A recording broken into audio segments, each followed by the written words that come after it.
আমি আসিফ মাহমুদ। আমি ঢাকা বিশ্ববিদ্যালয়ের ভাষাবিজ্ঞান বিভাগের মাস্টার্সে অধ্যয়নরত শিক্ষার্থী এবং বাংলাদেশে বর্তমানে চলমান বৈষম্য বিরোধী ছাত্র আন্দোলনের একজন সমন্বয়ক। আমরা দীর্ঘদিন ধরে কোটা বৈষম্যের একটা স্থায়ী সমাধানের জন্য চাকরিতে বাংলাদেশে যে অতিরিক্ত মাত্রায় কোটা রয়েছে সেটির সংস্কারের দাবিতে আন্দোলন করে যাচ্ছিলাম।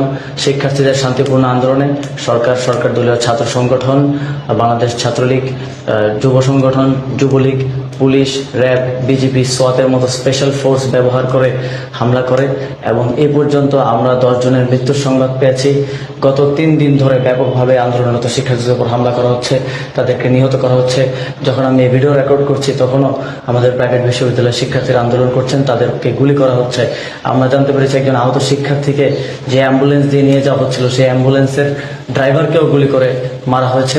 শিক্ষার্থীরা শান্তিপূর্ণভাবে তাদের দাবি আদায় করতে চাচ্ছিল, কিন্তু সরকার শিক্ষার্থীদেরকে দমন পীড়নের জন্য শিক্ষার্থীদের যৌক্তিক দাবিতে মনোনিবেশ না করে তাদের উপর হামলা করেছে, যে কারণে শিক্ষার্থীরা অত্যন্ত ক্ষুব্ধ হয়েছে। শিক্ষার্থীদের পাশাপাশি দেশের জনগণ এই আন্দোলনে নেমে এসেছে। জনগণ অভিভাবক হিসেবে শিক্ষার্থীদের পাশে দাঁড়িয়েছে এবং আমরা আহ্বান জানাচ্ছি আর রাজপথে নেমে আসুন, আমাদেরকে রক্ষা করুন। শিক্ষার্থীরা এক ঘোর অমানিসার সময় পার করছে। আমরা জানি না আমাদের মধ্যে কতজন জীবিত থাকবে শেষ পর্যন্ত। আমরা যারা আন্দোলনের সমন্বয় করছি তাদেরকেও পালিয়ে বেরোতে হচ্ছে, তাদেরকেও খোঁজা হচ্ছে অ্যারেস্ট করার জন্য কিংবা গুম করার জন্য।